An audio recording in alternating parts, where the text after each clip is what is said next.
사무엘하 9장 오늘도 1절부터 13절 전장을 다 볼 텐데 우리 교독은 8절까지만 교독하겠습니다.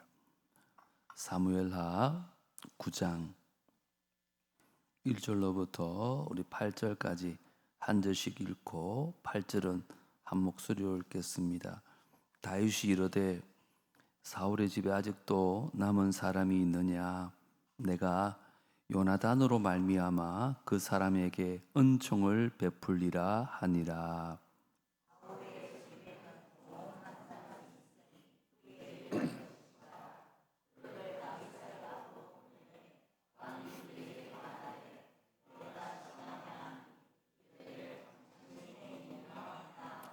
왕이 이르되 사울의 집에 아직도 남은 사람이 없느냐? 내가 그 사람에게 하나님의 은총을 베풀고자 하노라 하니 시바가 왕께 아뢰되 요나단의 아들 하나가 있는데 다리 저는 자니이다 하니라.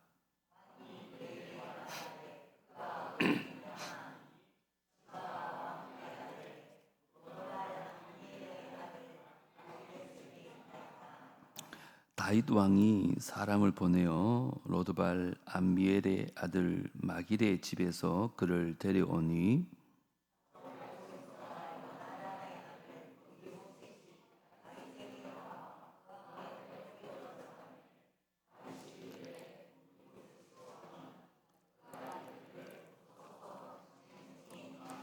다윗이 그에게 이르되 무서워하지 말라. 내가 반드시 내 아버지 요나단으로 말미암아 내게 은총을 베풀리라. 내가 내 할아버지 사울의 모든 밭을 다 내게 도로 주겠고 또 너는 항상 내 상에서 떡을 먹을지니라 하니 그가 절하여 이르되 이 종이 무엇이기에 왕께서 죽은 개 같은 나를 돌아보시나이까 하니라. 아멘. 지난 금요일에는 우리가 전쟁마다 승리하는 다윗의 모습을 살펴보았습니다. 통일 이스라엘의 왕이 된 다윗이 먼저는 여호와의 능력을 신뢰하였고 두 번째로 하나님의 은혜를 늘 감사하였고 하나님의 나라를 건설했을 때 그가 가는 곳마다 하나님께서 그를 이기게 하였다고 말씀을 살펴보았습니다. 그가 이스라엘의 나라를 자신의 왕국이 아니라 하나님의 나라로 건설했다는 장면이 8장 15절을 통해서 우리가 볼 수 있었습니다. 다윗이 온 이스라엘을 다스릴 때에 다윗이 모든 백성에게 어떻게 했다고요? 정의와 공의를 행했다고 말합니다. 오늘 읽은 사무엘하 9장 말씀은 다윗이 하나님의 정의와 공의로 백성을 다스린 하나의 신뢰를 우리에게 보여주고 있습니다. 우리 먼저 1절을 다시 한번 읽겠습니다. 시작. 다윗이 이르되 사울의 집에 아직도 남은 사람이 있느냐? 내가 요나단으로 말미암아 그 사람에게 은총을 베풀리라 하니라. 이건 아주 놀라운 질문입니다. 다윗은 이제 통일 이스라엘의 확고한 왕이 되었습니다. 전쟁마다 승리했고 나라를 확장했고 이제 처리할 일들이 산더미처럼 쌓여 있었을 것입니다. 근데 그는 이런 질문을 합니다. 사울의 집에 남은 자가 있느냐? 당시 고대 금동의 관습을 보면 이 질문이 얼마나 파격적인지 깨닫게 됩니다. 여러분, 새로운 왕조가 들었으면요, 이전 왕조의 후손들은 모두 다 제거하는 것이 일반적인 관리였습니다. 왜 그럴까요? 왕조를 위협할 수 있는 모든 가능성을 뿌리채 없애자는 뜻이었습니다. 그런데 다윗은 정반대로 지금 행동합니다. 사울의 후손을 찾아서 내가 은총을 베풀겠다는 것입니다. 저는 오늘 이 말씀을 통해서 우리를 향한 하나님의 사랑과 은혜를 다시 한번 묵상하려고 합니다. 그리고 그 사랑과 은혜를 보답하는 삶을 살기로 결단하는 이 밤이 되어질 수 있게 되기를 주의 이름으로 축복합니다. 먼저 나를 찾아오신 그 주님의 은혜에 감사하는 이 밤이 되어지기를 주의 이름으로 축복합니다. 2절 3절을 제가 한번 읽겠습니다. 사울의 집에는 종 한 사람이 있으니 그의 이름은 시바라. 그를 다윗의 앞으로 부르매 왕이 그에게 말하되 네가 시바냐 하니 이르되 당신의 종이니이다 하니라. 왕이 이르되 사울의 집에 아직도 남은 사람이 없느냐? 내가 그 사람에게 뭐라고요? 하나님의恩寵을 베풀고자 하노라 하니 시바가 왕에게 아뢰되 요나단의 아들 하나가 있는데 어떤 사람이라고요? 다리 저는 자니이다. 다윗은 사울의 옛종 시바를 불러서 사울의 후손에 대해서 묻습니다. 제가 표기도 했지만 여기에 주목할 표현은 다윗이 그 사람에게 누구의 은총을 베풀고 싶다 그랬죠? 하나님의 은총을 베풀고 싶다고 말합니다. 단순한 개인적인 호의가 아니란 뜻입니다. 이것은 하나님께서 자기에게 베푸신 그 은혜를 기억하고 그 은혜를 다른 사람에게 흘려보내고 싶다는 얘기입니다. 다윗이 왜 그렇게 했을까요? 오늘 본문에 보니까 요나단과의 언약을 기억했기 때문이라는 것입니다.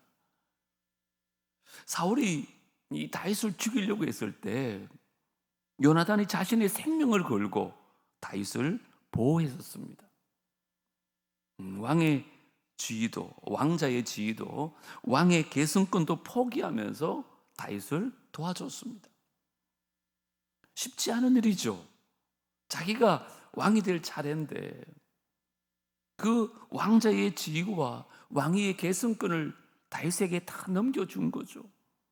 그리고 둘이 약속을 합니다. 우리끼리만 아니라 우리 후손들에게까지 이처럼 서로 은혜를 베풀며 살자고 약속을 합니다. 그리고 세월이 흘렀어요.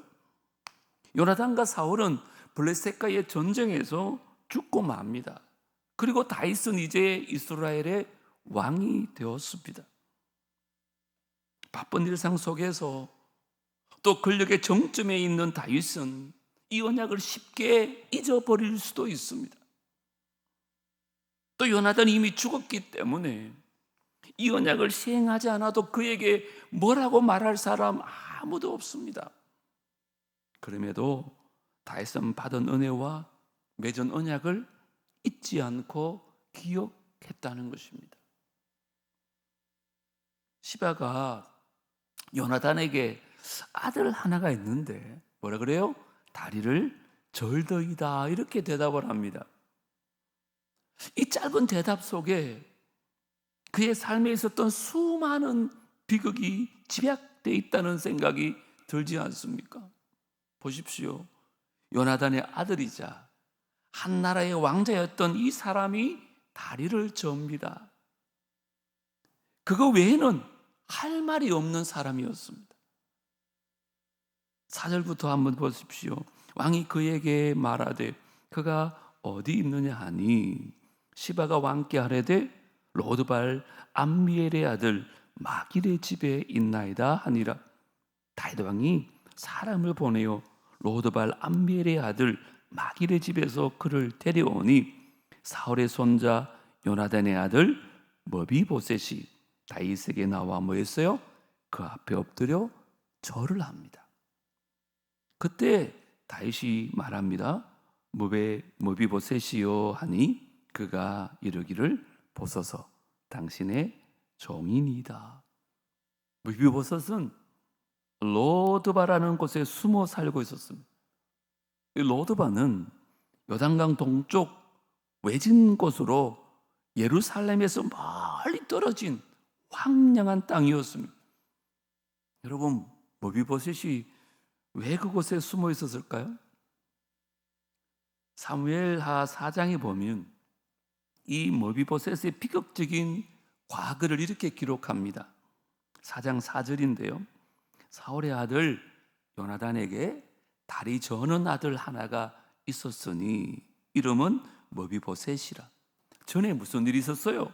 사울과 요나단이 죽은 소식이 이스라엘에게 올 때에 그의 나이가 몇 살이었어요?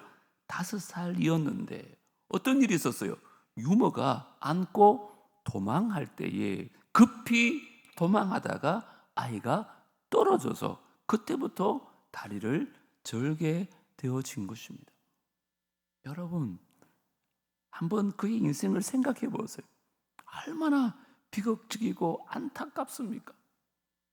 왕자로 태어났는데 5살에 아버지와 할아버지가 전쟁에서 죽습니다. 불구가 되어서 왕궁에서 쫓겨나서 이제는 뒷동네에 숨어 삽니다. 그에게는 아무 희망도 소망도 미래도 없었습니다. 아마 세상은 그를 다 잊어버렸고 그도 자신이 잊혀진 존재로 그렇게 생각했을 것입니다. 그런데 놀라운 사실이 무엇입니까? 다윗이 그를 다시 찾은 것입니다. 머비보셋은 다윗 앞에 나와 절을 했다고 그러잖아요. 여러분, 어떤 절일까요? 이건 단순한 예의를 갖춘 절이 아닙니다. 두려움의 표현이었을 것입니다. 왜요? 자기 할아버지 사울이 다윗을 죽이려고 쫓아다녔다는 것을 너무 잘 알았기 때문에 분명히 원수를 갚으려고 나를 찾은 것이다, 이런 생각을 했더랬 것이죠. 그래서 두려워가지고 납작 엎드려서 절을 합니다. 그런데 여러분, 이 머비보셋의 모습이 은혜 받기 전에 저와 여러분의 모습은 아닙니까? 저는 그런 생각이 들더라고요. 우리 모두는 영적으로 사실 머비보셋 같은 존재였습니다. 죄로 인해서 영적인 불구자였습니다. 하나님 앞에 감히 설 수도 없는 그런 존재들이었어요. 에베소서 2장 1절부터 3절은 우리에 대해서 이렇게 얘기합니다. 그는 허물과 죄로 죽었던 너희를 살리셨도다. 이게 우리였어요. 그때의 너희는 우리입니다. 그 가운데에 행하여 이 세상 풍조를 따르고 공중의 권세 잡은 자를 따랐으니 막입니다. 곧 지금 불순종의 아들들 가운데 역사하는 영이라. 전에는 우리도 다 그 가운데에서 어떻게 살았어요? 우리 육체의 욕심을 따라 지내며 육체와 마음에 원하는 것을 하여 다른 이들과 같이 본질상 어떤 사람이었어요? 진노의 자녀였습니다. 우리 모두는 영적으로 죽은 자들이었고 진노의 자녀들이었어요. 그런데 하나님께서 우리를 찾아오신 것입니다. 우리가 하나님을 먼저 찾은 것이 아니라 하나님 우리를 찾아오셨어요. 다윗이 머비보셋을 찾은 것처럼 말입니다. 여러분, 우리가 오늘 이렇게 함께 모여서 예배 드리는 것도 우연이 아닙니다, 여러분. 하나님께서 우리를 찾으셨고 우리를 부르셨고 이 자리에서 세워주셨기 때문인 줄 믿습니다. 이게 우연이 아니에요. 우리가 하나님을 붙잡은 게 아니잖아요. 하나님께서 우리를 붙잡아 주신 것입니다. 저는 이게 은혜라고 믿습니다. 우리가 잘나서 뭔가 열심히 있어서 우리에게 의로움이 있어서 절대 그렇지 않습니다, 여러분. 하나님께서 먼저 우리를 불쌍히 여기셨습니다. 그리고 우리를 사랑하셨고 우리를 찾아오셨고 우리를 불러주셨기 때문에 우리가 이 자리에 있는 줄 믿습니다.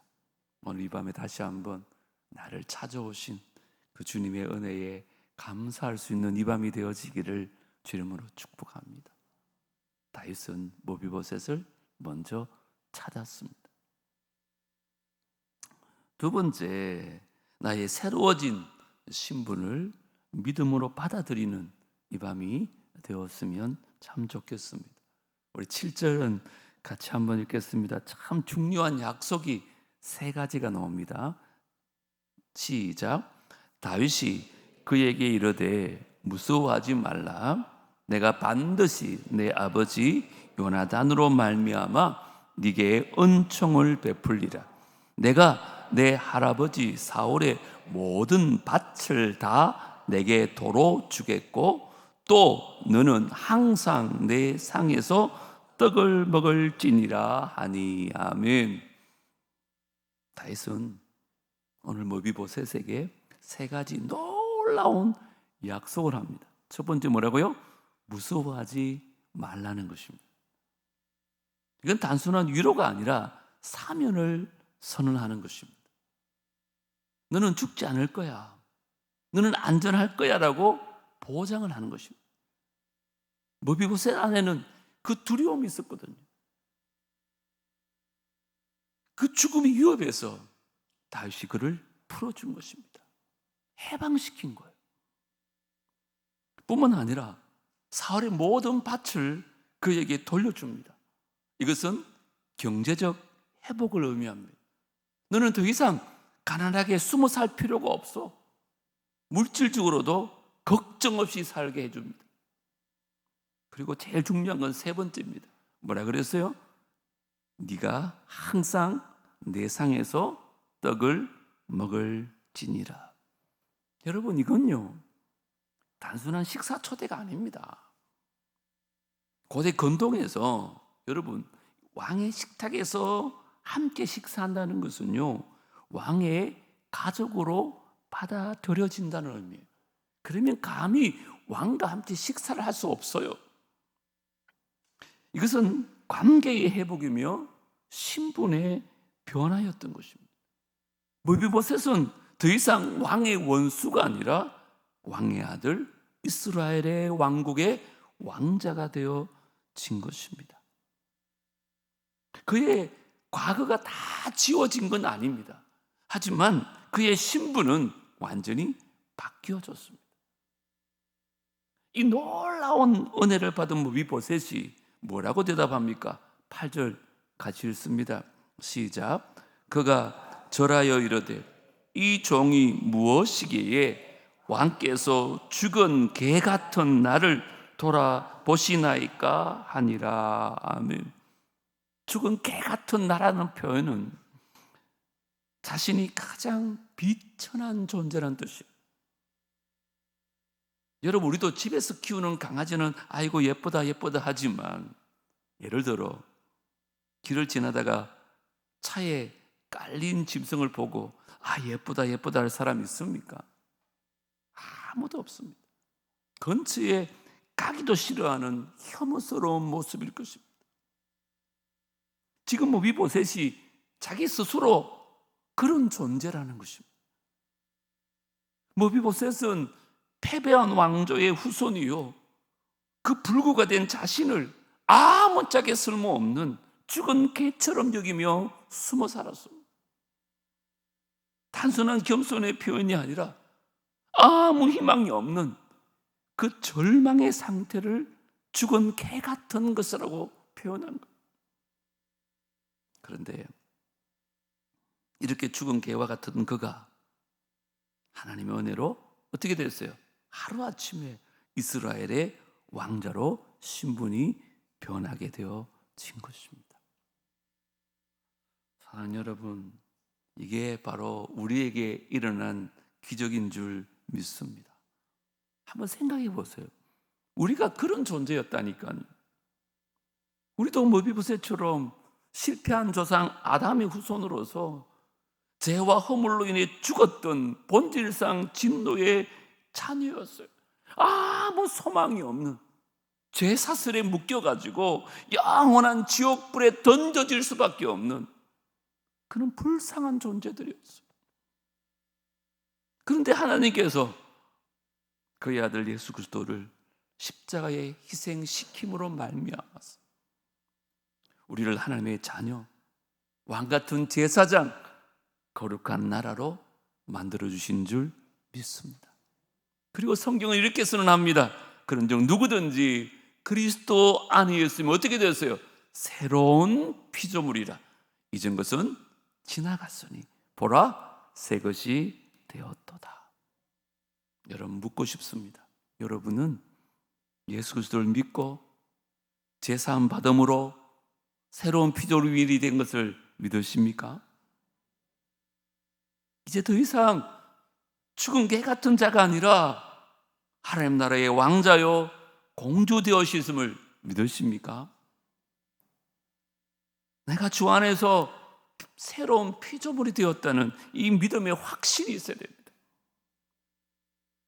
물론 우리의 모습을 돌아보면 여전히 죄악된 모습이 있을 수 있습니다. 무비보셋이 여전히 다리를 저어들었던 것처럼. 하지만 그의 신분은 완전히 바뀌어졌어요. 이게 우리들입니다. 하나님의 자녀요, 상속자로서 이 세상 모든 것보다 더 귀한 그 천국을 유산으로 받을 존재로 그것을 믿을 때 우리는 더 이상 세상 것들을 쫓아가는 헛된 삶을 살지 않는 것입니다. 그래서 로마서 8장에 보면 이런 말씀이 있습니다. 성령이 친히 우리의 영과 더불어 우리가 뭐가 되었어요? 하나님의 자녀인 것을 뭐 하셨어요? 증언하시나니. 하나님이 성령으로 말미암아 증언하시는 거예요. 하나님의 자녀야.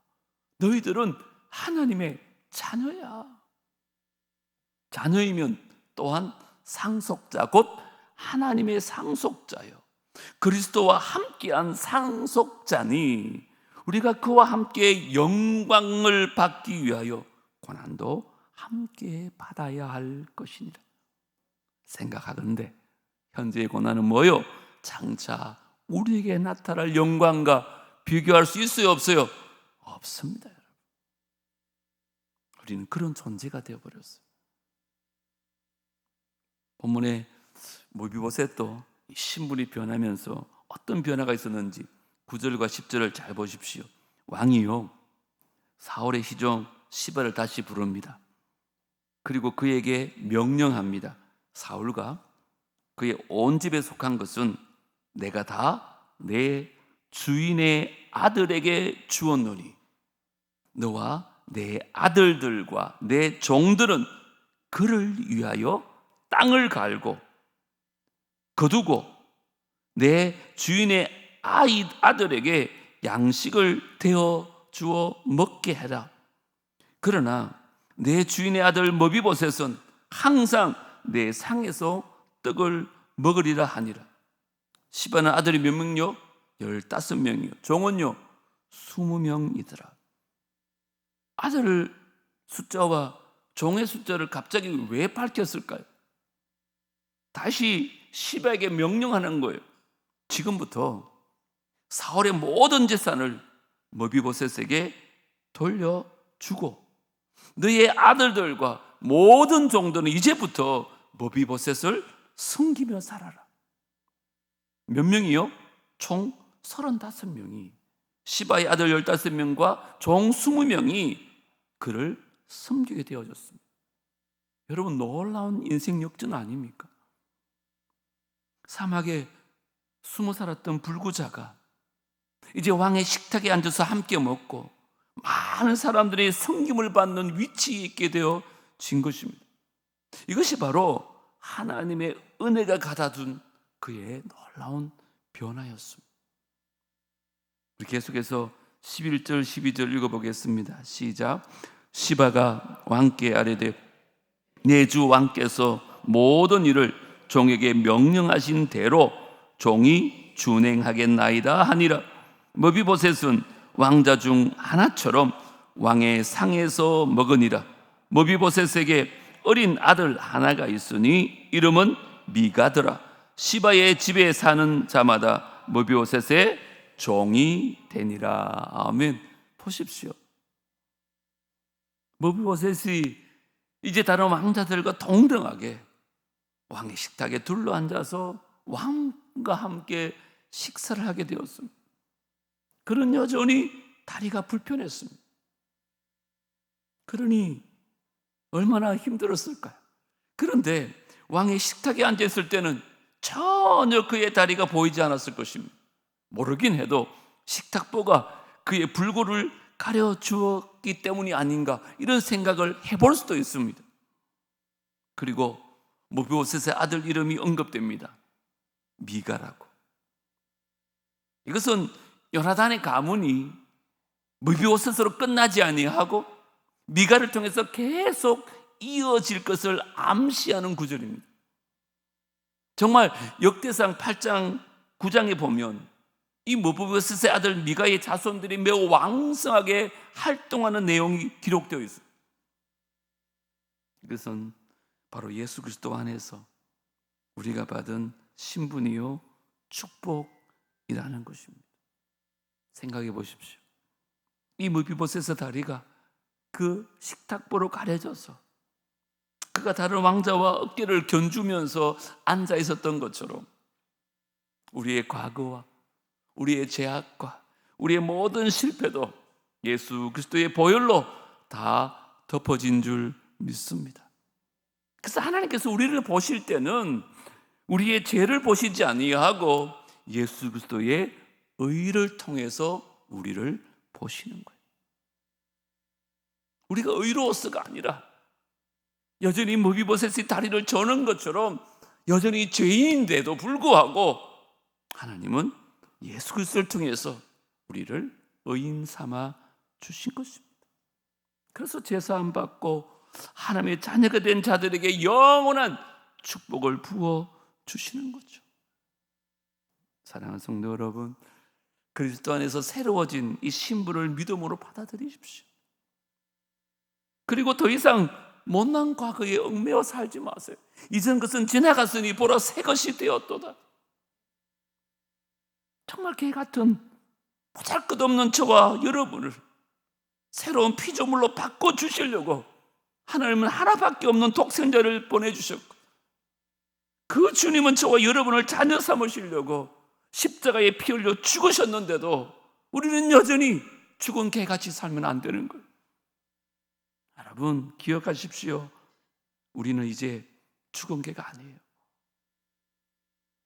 왕의 식탁에 정식으로 초대받은 하나님 나라의 왕자요 공주가 된 줄 믿습니다. 그러니까 여러분 삶이 아무리 힘들어도, 사업이 힘들고 남들처럼 그냥 큰 집에 못 살고 그래도 오늘 이 말씀을 잊어버리지 마세요. 우리의 신분은 변하지 않습니다. 새로운 신분을 믿음으로 받아들이시는 우리 모두가 되어지기를 주 이름으로 축복합니다.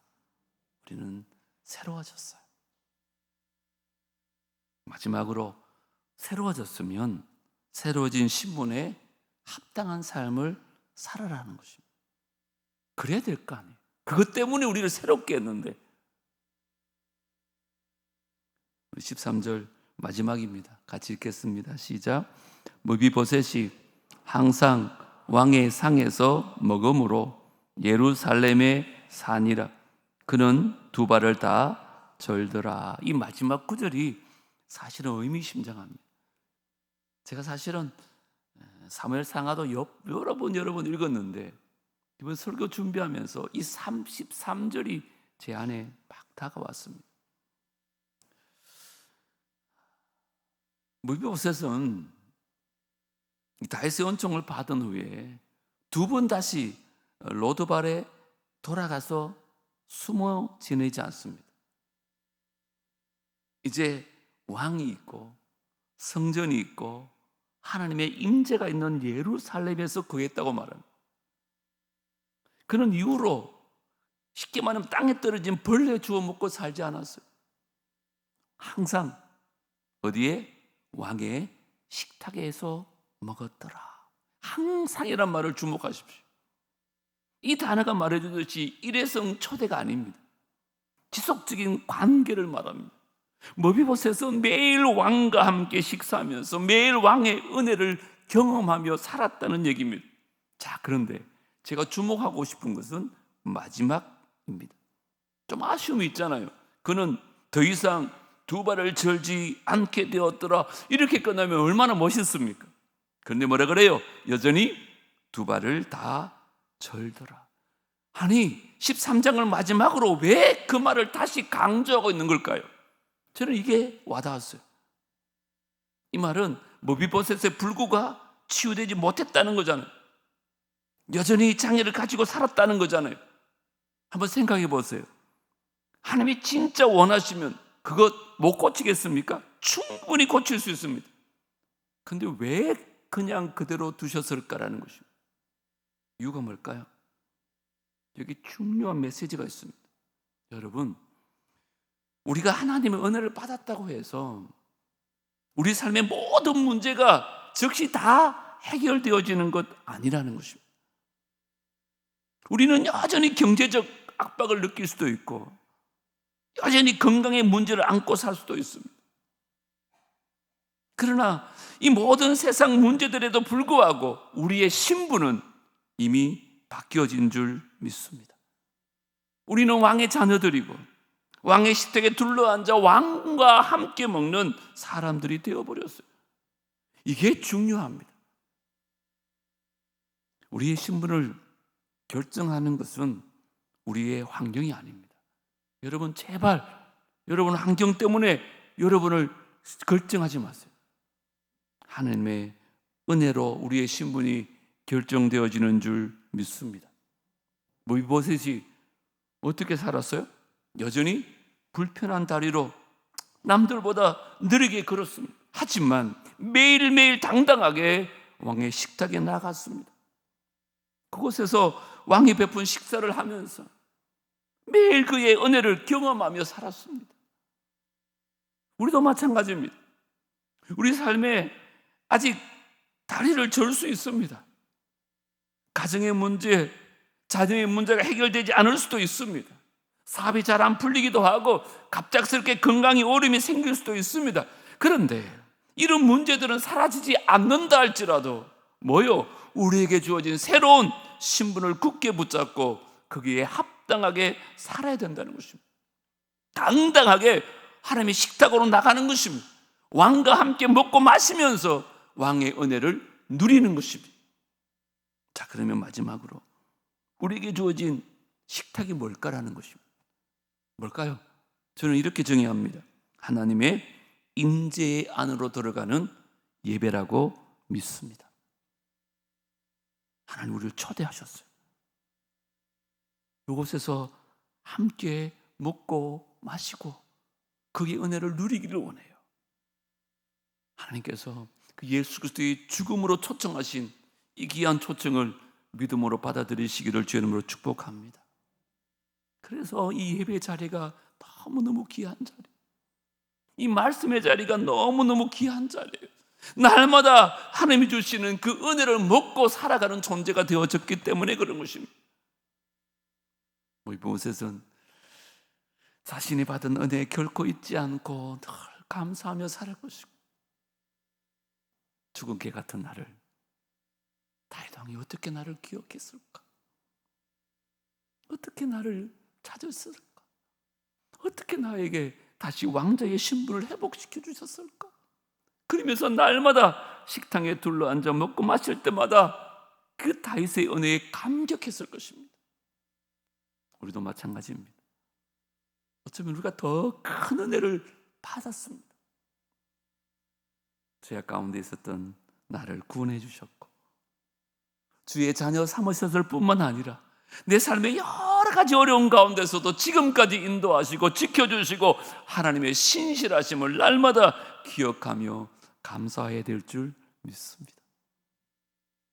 여러분, 이제 우리가 어떤 어려움과 어떤 도전에 직면하더라도 오늘 이 말씀 꼭 기억하십시오. 이제 저와 여러분은 택하신 족속이요, 왕같은 제사장들이요, 거룩한 나라요, 하나님의 소유된 백성이 된 줄 믿습니다. 우리는 하나님이 베푸실 그 식탁에서 그가 주시는 양식을 먹고 하나님 나라의 왕자와 공주가 되어진 것입니다. 우리의 환경이 우리의 신분을 결정하는 것이 아니라 하나님의 은혜가 우리의 신분을 결정합니다. 모비보셋처럼 비록 우리의 다리가 아직 여전히 불편할지라도, 비록 우리의 삶에 여전히 어려움이 있다 할지라도 우리는 매일처럼 왕의 식탁으로 나가는 것입니다. 그 하나님 앞에 나가 예배합시다.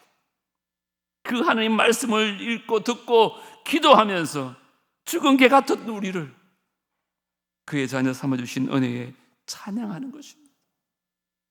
그리고 이 사랑을 베푸신 예수 그리스도의 은혜를 다른 사람들에게 나누며 전하며 살아갈 수 있는 저와 여러분의 남은 생애가 될 수 있게 되기를 주의 이름으로 축복합니다. 오늘 세 가지 꼭 기억하십시오. 내가 하나님 찾은 게 아닙니다. 나를 먼저 찾아오신 그 주님의 은혜에 감사하는 이 밤이 되었으면 좋겠습니다. 여전히 다리를 절고 있지만 나의 새로워진 그 신분을 여러분 믿음으로 받아들이십시오. 아직까지 고아처럼 살지 마세요. 우리에게는 아버지가 있다니까. 그래서 새로워진 신분에 합당한 삶을 살아서 주님 앞에 영광 올려드리는 우리 모두가 되어지기를 주의 이름으로 축복합니다. 주의 은혜라 찬양하겠습니다.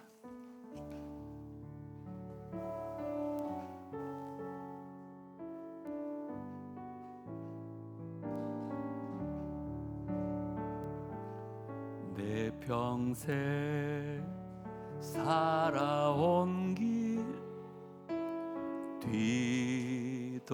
뒤돌아보니 짧은 내 인생길 오직 주의 다시 한번 내 평생 살아온 길 뒤돌아보니 짧은 내 인생길 오직 주의 은혜. 아멘. 주의 은혜라 주의 은혜라 내 평생 살아온 길 주의 은혜라 주의 은혜라 담이 없는 사랑 달려갈 길 모두 마친 후 주 얼굴 볼 때 나는 공로 전혀 없도다 오직 주의 다시 한번 내 평생 살아온 길 뒤돌아보니 짧은 내 인생길 오직 주의 은혜라 주의 은혜라 주의 은혜라 내 평생 살아온 길 주의 은혜라 주의 은혜라 담이 없는 사랑 달려갈 길 모두 마친 후 주 얼굴 볼 때 나는 공로 전혀 없도다 오직 주의 달려갈 길 모두 마친 후 달려갈 길 모두 마친 후 주 얼굴 볼 때 나는 공로 전혀 없도다 오직 주의 지금까지 지내온 것 지금까지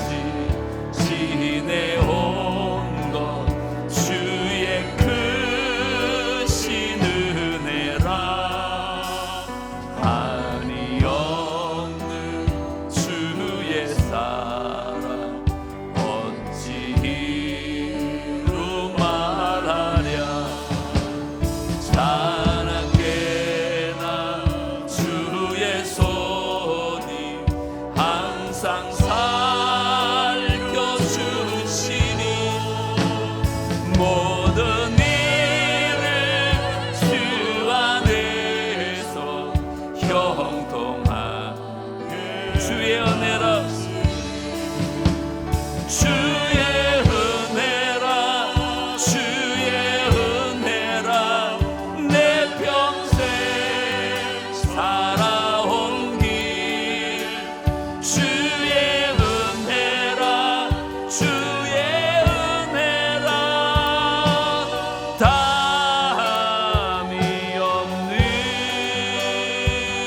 주의 은혜라 주의 은혜라 주의 은혜라 내 평생 살아온 길 주의 은혜라 주의 은혜라 담이 없는 사랑 달려갈 길 모두 마치고 주 얼굴 볼 때 나는 공로 전혀 없도다 오직 주의 은 달려갈 길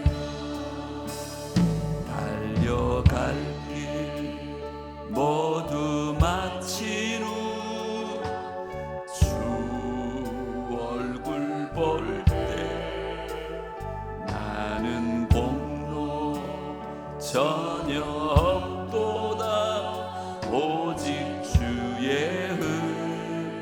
주의 은혜라 오직 주의 오직 주의 은혜라 오직 주의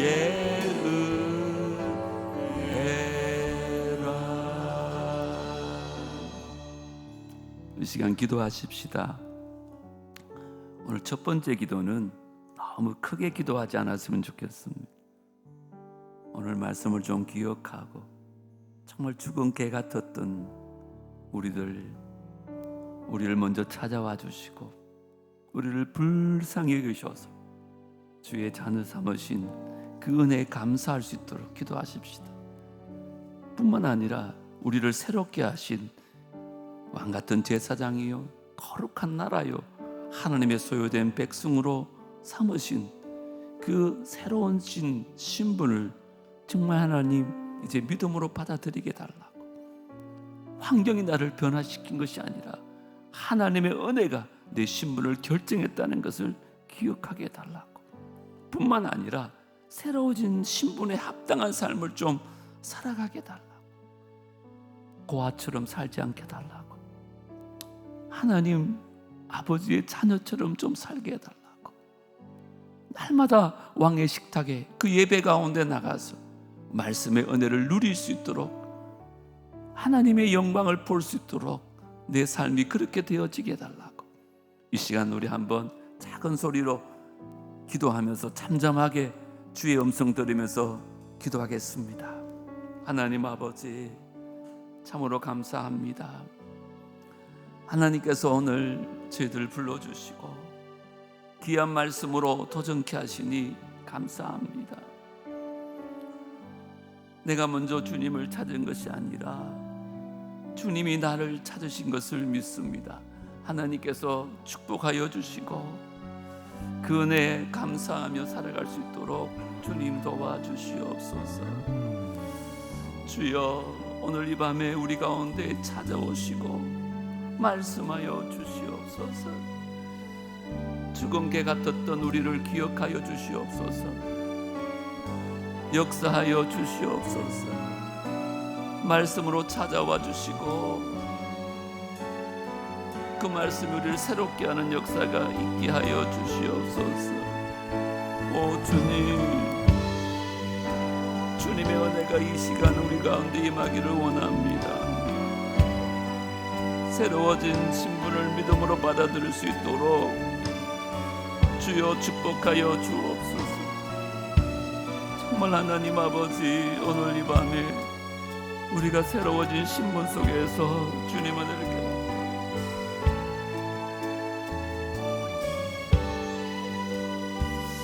주님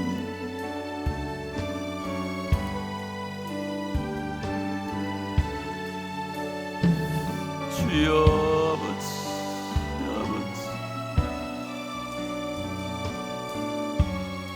머비보셋처럼 여전히 다리를 절고 있습니다. 우리가 한순간에 주님 앞에 변하지는 않죠. 끊임없이 주의 은혜를 누리며 살 수 있도록 주여 도와주시옵소서. 아버지 하나님, 이 밤에 주여 역사하여 주옵소서. 아버지 오시옵소서. 내가 받은 그 사랑, 그 은혜 나를 돌아볼 수 있도록 주여 도와주시고, 주여 아버지 인도하여 주시옵소서.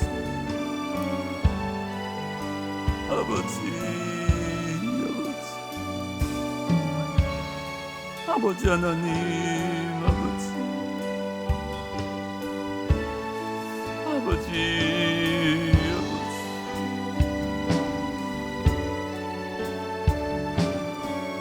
아버지요,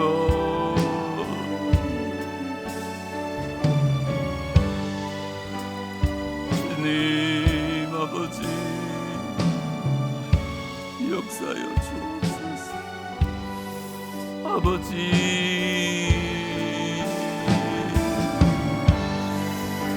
하나님 아버지 오시옵소서. 성령이여 역사하여 주시옵소서. 우리 마음을 주님 다스려 주시옵소서. 아버지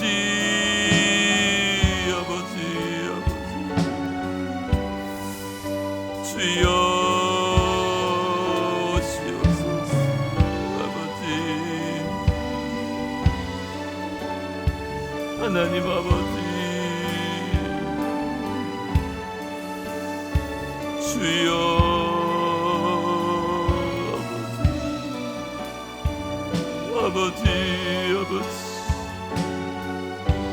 아버지요, 아버지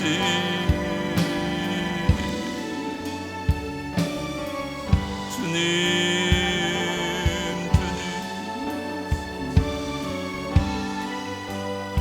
아버지 주여.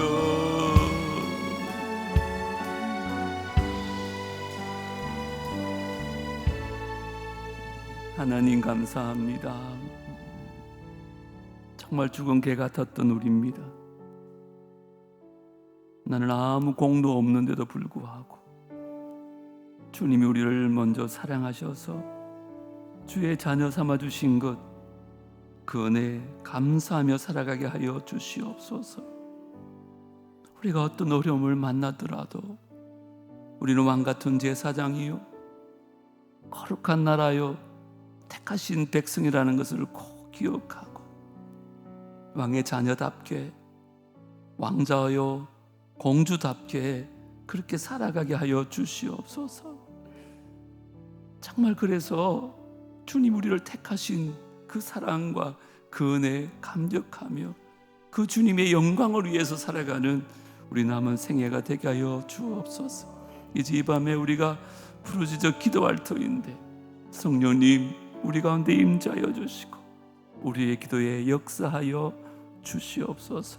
예수님 이름으로 기도드리옵나이다. 이제 우리가 기도할 때에 우리 가정을 위해서 기도하십시다. 가장 긴급한 기도 제목을 안고 기도하십시다.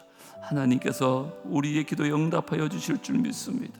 우리 주님 한번 부르고 가정을 위해서 가장 긴급한 제목을 가지고 통성으로 기도하겠습니다. 주여 하나님 아버지 참으로 감사합니다. 오늘 주님께서 저희들 불러주시고 함께 모여 한 목소리로 기도하며 주님 앞에 나가게 하시니 감사합니다. 아버지 하나님 나를 찾아오신 그 주님의 은혜 감사할 수 있도록 도와주시옵소서.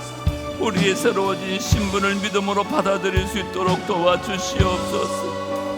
우리의 환경이 우리의 신분을 결정하는 것이 아니라 하나님의 은혜가 우리의 신분을 결정한다는 것을 기억하게 하여 주시옵소서. 모비보셋처럼 여전히 다리가 불편한다 할지라도, 비록 우리의 삶에 이전 어려움이 있다 할지라도 우리는 매일 왕의 식탁에 나아갑니다. 우리가 하나님 앞에 나가 예배합니다. 주여, 말씀 읽고 기도하는 가운데 죽은 개 같았던 우리를 주의 자녀 삼으신 그 은혜를 찬양합니다. 주여, 이 은혜, 이 사랑 나누며 베풀며 살아가는 우리가 되게 하여 주시옵소서. 오늘 이 밤에 우리의 가정을 위하여, 우리의 자녀를 위하여, 긴급한 기도 제목을 위하여 기도합니다. 하나님 아버지여, 너는 내게 부르짖으라. 내가 내게 응답하겠고 크고 은밀한 것들을 보이겠다고 말씀하셨습니다. 믿음으로 구하는 자에게 주여 능치 못함이 없다고 말씀하셨습니다. 겨자씨만한 믿음이 있다더라도 산을 넘길 수 있다고 말씀하셨습니다. 부르짖으면 주실 것이라고, 찾으면 찾아낼 것이라고, 구하면 주실 것이라고, 문을 두드리면 열릴 것이라고 주님 말씀하셨습니다. 오늘 이 밤에 우리가 믿음으로 구할 때에 주여, 우리가 응답받고 돌아가는 이 밤이 되게 하여 주시옵소서. 우리 가정에 어떤 문제가 있습니까? 하나님, 경제적인 어려움이 있습니까? 육체적인 질병 가운데 있습니까? 관계의 어려움 가운데 있습니까?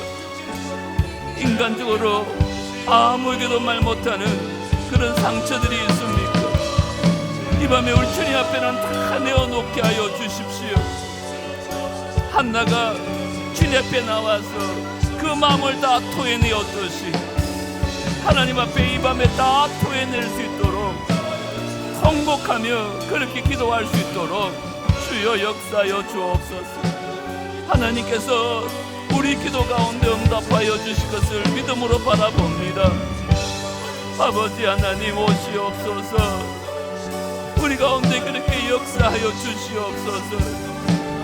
주님, 우리 한 사람 한 사람을 주님 기억하여 주시고 이 밤에 주여 거저 왔다가 거저 가지 않게 하여 주시옵소서. 피곤한 몸입니다. 참 여러 가지 힘든 상황입니다. 그럼에도 불구하고 주님의 은혜를 사모해서 주님 전에 왔사오니 주여, 우리를 그냥 돌려보내지 마옵소서. 정말 주님, 주님의 뜻을 깨닫고 주님 만나고 돌아가는 이 밤이 되게 하여 주시옵소서. 주님 오시옵소서. 우리 기도 가운데 응답하여 주시옵소서. 한 사람 한 사람 주님 만나 주시옵소서. 그의 마음을 어루만져 주시옵소서. 우리가 부르짖어 기도하는 가운데 주여 역사하여 주시옵소서.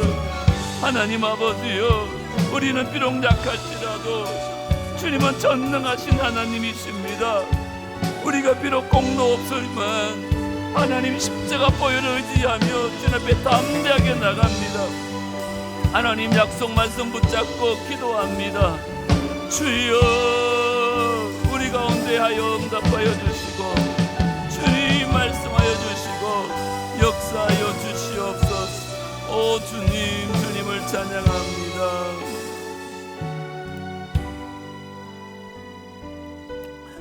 우리 시간에 한번 다시 기도할 때에 우리 교회를 위해서 기도하십시다. 특별히 하반기에는 우리 새생명 전도 축제가 있는데 정말 온 교회가 이제 영혼 구원하는 일에 마음을 모을 수 있도록 우리가 이 편한 세상이 들어서면서 많은 사람이 교회 등록하지 않을까 그런 기대를 했었는데 예년에 비해서 훨씬 더 등록 숫자가 적습니다. 주님의 뜻이 어디 있는지 알 수 없지만 우리 몸된 교회가 정말 잃어버린 영혼들이 정말 구원 얻는 구원의 방주 역할을 잘 감당할 수 있도록 복음 전하는 교회, 영혼 살리는 교회 될 수 있도록 예배 때마다 성령으로 기름 부어 주시어서 이 성전에 들어오는 모든 분들이 성령을 경험할 수 있도록 예배 때마다 말씀으로 은혜 주시고 인생의 모든 문제들이 그 말씀 앞에서 해결되어지는 역사를 경험할 수 있도록 예배를 위해서 꼭 기도해 주시고 우리 당의 장로님들을 위해서도 여러분 기도해 주십시오. 교회를 이끌어 가실 때에 인간적인 생각이나 인간적인 뜻이 아니라 정말 하나님의 선하시고 기뻐하시고 온전하신 뜻이 무엇인지 잘 분별해서 교회를 하나님 기뻐하시는 교회로 잘 이끄실 수 있도록 우리 장로님 한 분 한 분 주님 찾아가 주시고 성령으로 충만케 해달라고, 뿐만 아니라 우리 다음 세대를 위해서도 기도하십시다. 우리 다음 세대가 믿음의 세대로 잘 자랄 수 있도록. 지금 청년부가 여름 수련회 가운데 있는데 이 밤에 집회 가운데도 역사해 주시어서 청년의 때의 창조주를 기억하고 그들의 삶이 새로워지는 역사가 있게 해달라고, 교회를 위해서, 당회를 위해서, 다음 세대들을 위해서 주님 한번 부르고 통성으로 다 같이 한번 기도하겠습니다. 주여